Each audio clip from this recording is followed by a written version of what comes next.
지난 달에 우리가 새벽마다 묵상한 베드로 전서는 예수님의 수제자 사도 베드로가 성령의 충만함을 입고 당시에 로마의 네로 황제의 핍박으로 인해서 고난을 당하고 아시아를 중심으로 오늘날 터키 지역입니다. 소아시아를 중심으로 헬라까지 디아스포라로 흩어져 있는 나그네 된 성도들에게 소중한 위로의 말씀을 전하는 서신이 베드로 전서입니다. 그가 전하는 메시지는 힘들고 어려운 과정에 있어도 예수 그리스도 그분만이 유일한 산소망이 되신다. 할렐루야.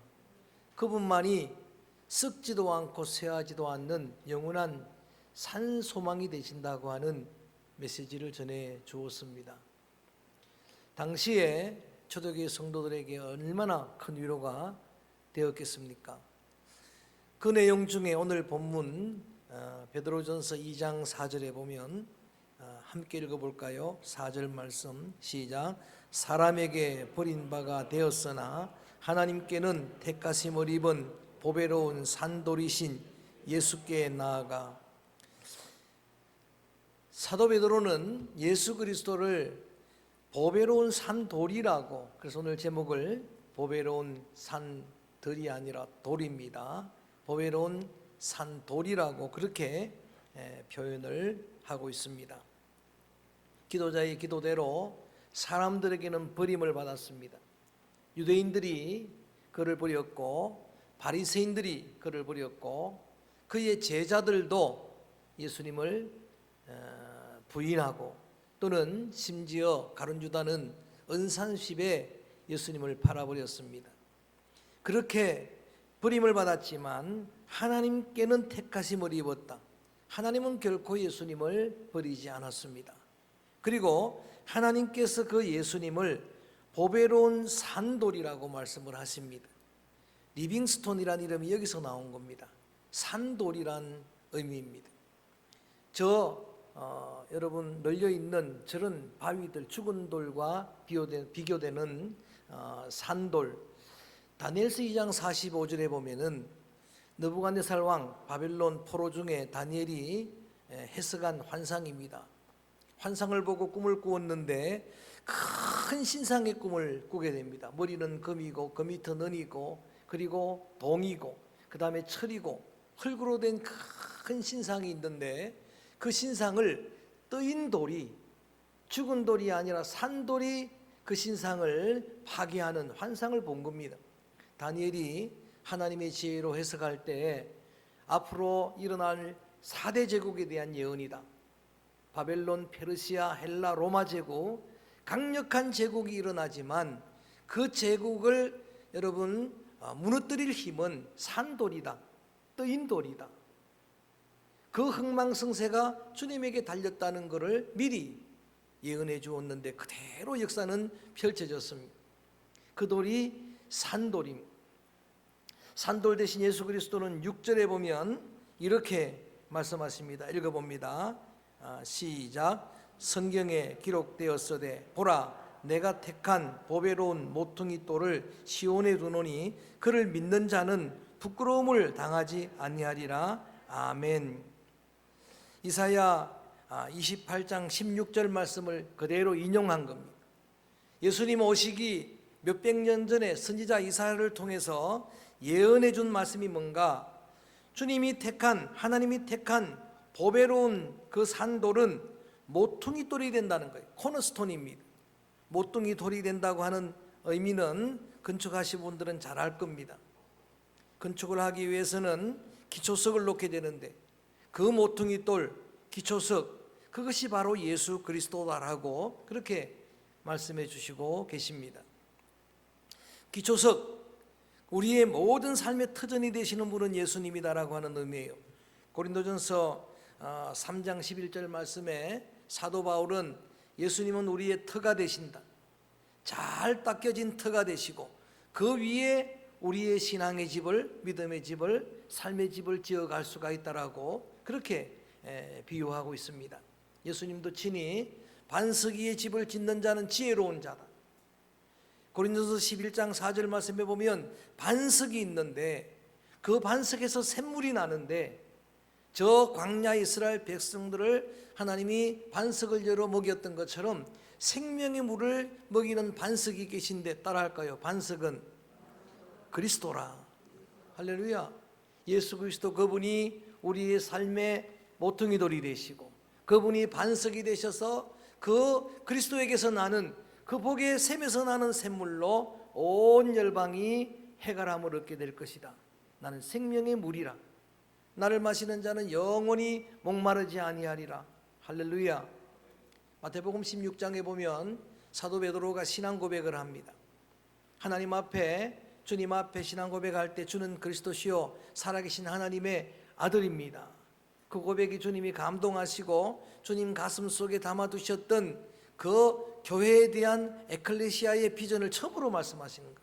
얼마나 감동하셨으면 너는 지금부터 베드로라, 페트로스라, 그리고 반석 위에 교회를 세우리라. 할렐루야. 반석 위에 내 교회를 세울 것이라 말씀을 하셨는데 원어를 보면은 베드로는 페트로스예요.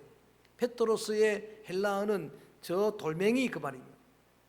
어느 정도 신앙이 단단해진 돌멩이 같다라고 하는 그런 여러분 칭찬이고, 그 다음에 반석 위에 교회를 짓는다라고 할 때 그 반석은 페트로스가 아니라 페트리아입니다. 페트라라고도 부릅니다. 이거는 엄청난 큰 바예요. 지금도 이스라엘 가면 페트라 지역이 있어요. 그 전 여러분 성이 바위가 된 그게 바로 예수님이에요.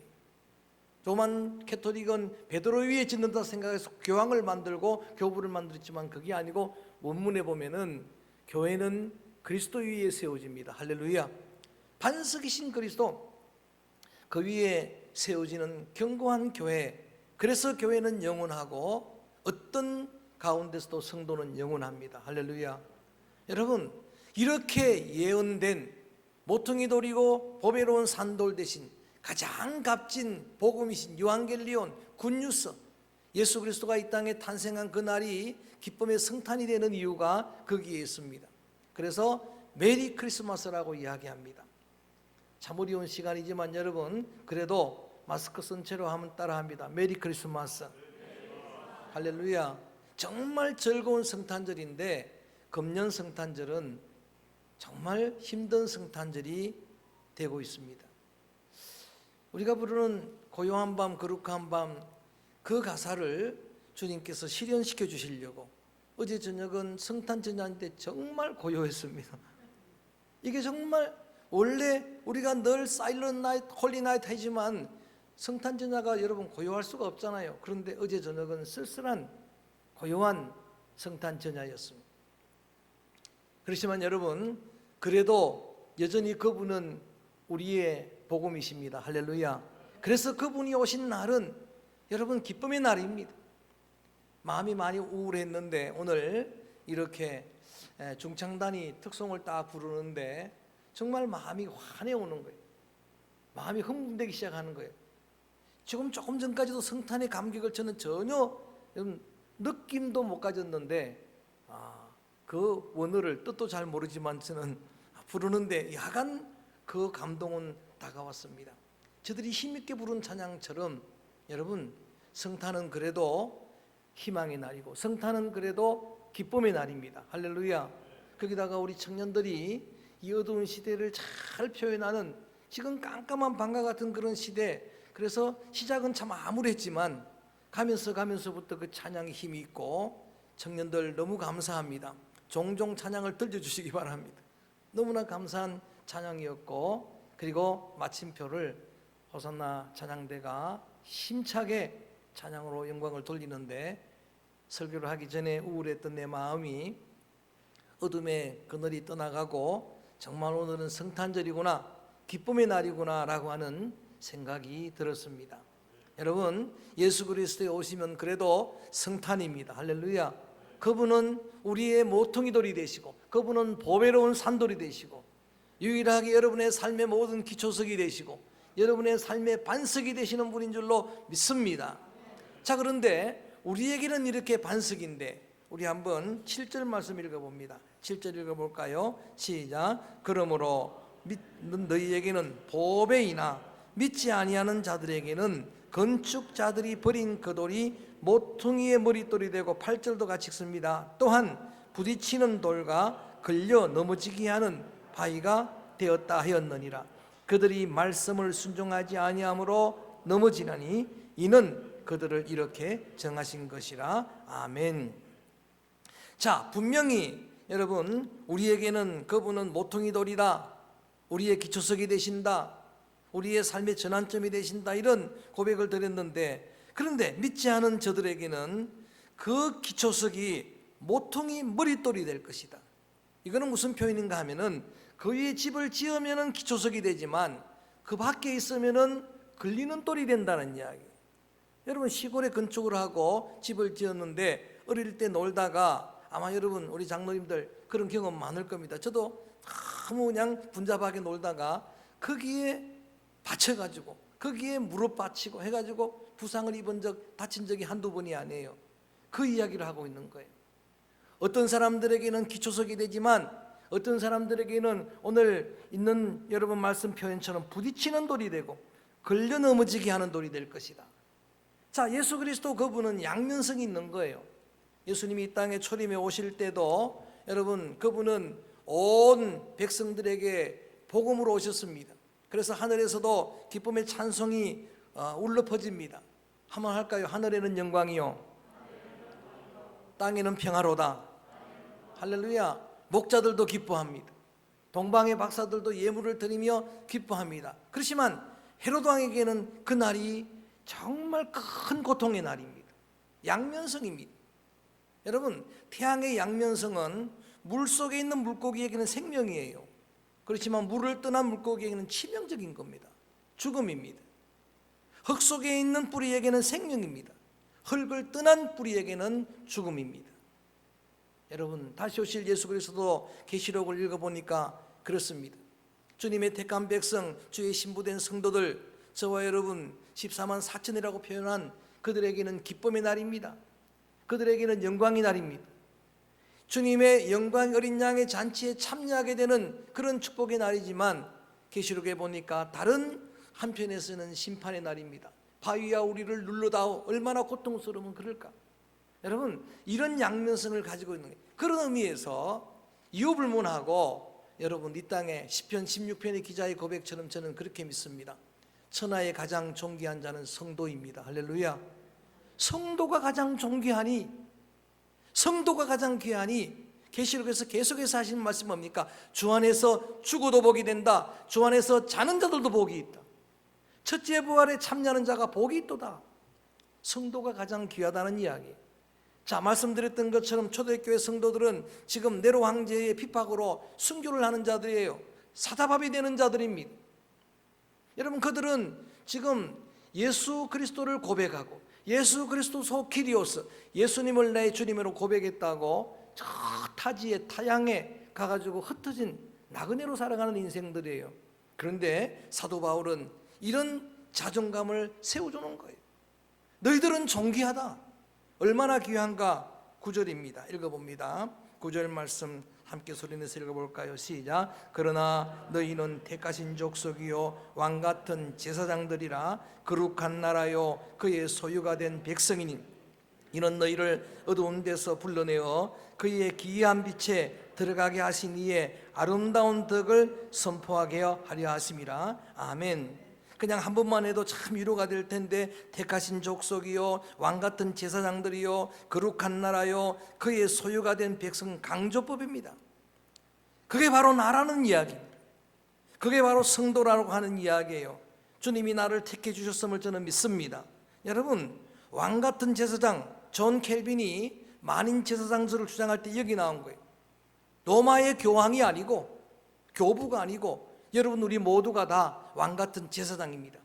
누구든지 하나님이 주시는 능력을 받을 수가 있고 수많은 사람들을 위해 중보기도할 수 있는 그런 제사장이라, 누구든지 영적 예배로 로마서 12장 말씀처럼 내 몸을 산제물로 드리는 그런 소중한 예배자가 될 수 있다. 너희는 내 것이라 주님의 소유된 백성이라고 그렇게 선언해 주고 계십니다.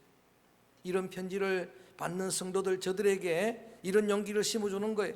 너희들이 어떤 환난을 당하고 어떤 어려움을 당해도 하나님이 나의 하나님이고 예수 그리스도는 산돌이시고, 할렐루야, 그분은 지금도 생명의 주님이고 그분은 지금도 살아계시는 주님이기 때문에 그의 백성된 높은 자존감 가지고 모든 환난 이겨내라 이거예요. 모든 핍박 이겨내라 이거예요. 소망이 되시는 분이니까. 뒤에 가서 사도 베드로는 그렇게 이야기합니다. 그리고 너희들에게 소망에 관해서 물어보면은 그렇게 대답해 주라. 사람들이 궁금해할 것이다. 핍박받아서 디아스포라 되고 사자의 밥이 되고, 여러분 영화 보셔서 아시죠? 콜로세움 로마의 원형 경기장 안에서 사다밥이 되는데 그들이 찬송을 부르는 거예요. 천사의 모습을 하는 겁니다. 네로 황제가 미쳐버리는 거예요. 여러분, 그런 자들에게 사람들이 궁금해서 어떤 소망이 있길래 죽음의 순교의 자리에서도 찬송을 부르느냐, 스데반이 그랬던 것처럼 그럴 때 이렇게 대답해 주라고 이야기합니다. 우리의 소망은 예수 그리스도, 할렐루야. 예수 그리스도, 그분은 살아계신 나의 주님입니다. 예수 그리스도소 키리오스, 예수님은 나의 주님입니다. 여러분, 그 소중한 믿음으로, 그 소중한 높은 자존감으로, 성도의 정체성으로 넉넉히 이겨내는 믿음의 길을 걸어가라 라고 하는 부탁을 하고 있는 겁니다. 그러면서 아예 선언해 주는 말씀이 10절 말씀입니다. 큰 소리를 읽어봅니다. 이 믿음 가지고 여러분들이 선언을 하는 겁니다.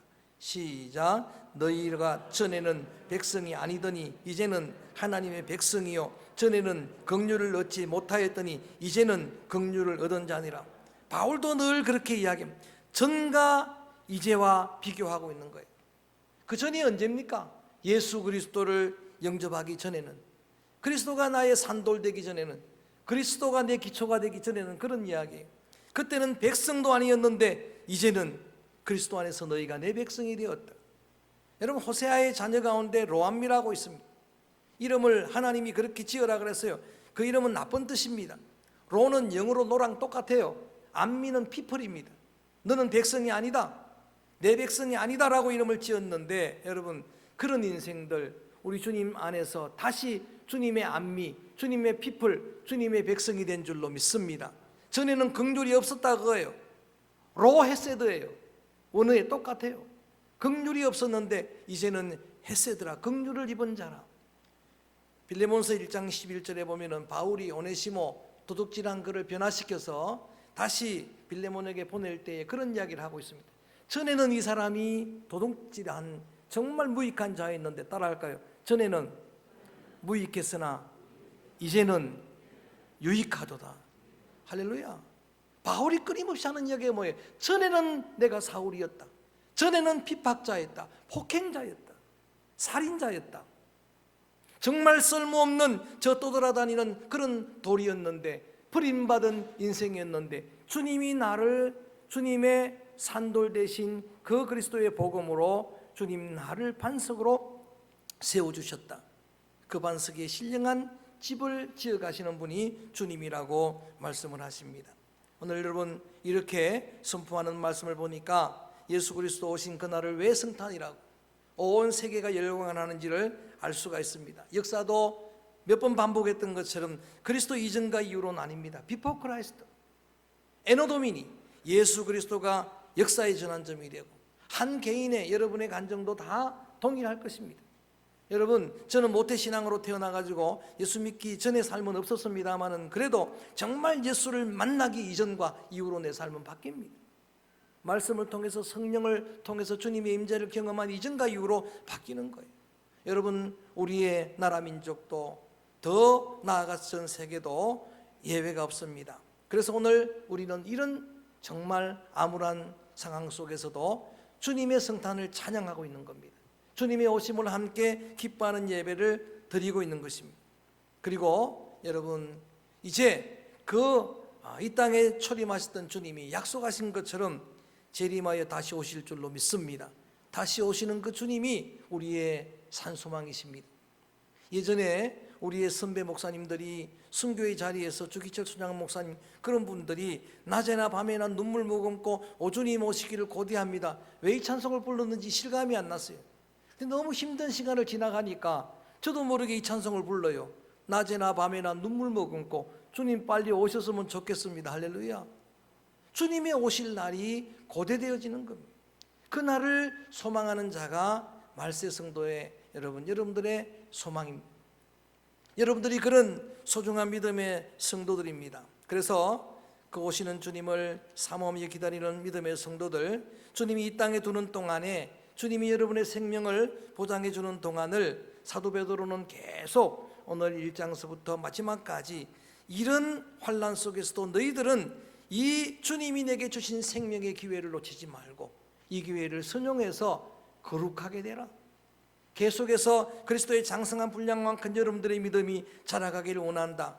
그래서 읽진 않았습니다만 2장 1절부터 보면은 버릴 게 있다. 악독도 버리고 여러분 모든 기만도 버리고 외식도 버리고 시기도 버리고 비방도 버리고 또 취할 게 있다. 하나님 말씀을 가난하기들처럼 저절 사모하는 것처럼 그렇게 사모하는 믿음의 성도들이 되라. 시편 1편 말씀하고 동일하지 않습니까? 복 있게 살려면은 이런 길들은 버리고 하나님의 말씀을 주야로 묵상하고 주님의 은혜를 사모하는 그런 심령들이 되라고 말합니다. 이렇게 믿음으로 살아가는 여러분 믿음의 성도들 여러분들이 꼭 명심해야 될 말씀이 3장 12절입니다. 제가 베드로전서를 새벽에 묵상할 때 가장 큰 은혜 받았던 말씀이 3장 12절인데 함께 한번 은혜를 받으며 읽어 보겠습니다. 12절 말씀 소리내서 읽습니다. 시작. 주의 눈은 의인을 향하시고 그의 귀는 의인의 간구에 기울이시되 주의 얼굴은 악행하는 자들을 대하시느니라 하였느니라. 아멘. 이 말씀이 큰 힘이 됩니다. 참 힘든 과정을 지나가고 있는데도 여러분 사도 베드로는 분명히 하나님의 말씀을 인용하면서 이렇게 말합니다. 주님은 불꽃 같은 눈동자로 지금도 지켜보고 계시고 주님의 눈은 의인을 향하고 계시고 주님의 귀는 의인의 간구에 여러분 귀를 기울이시고 여러분의 모든 기도를 경청하시는 분입니다.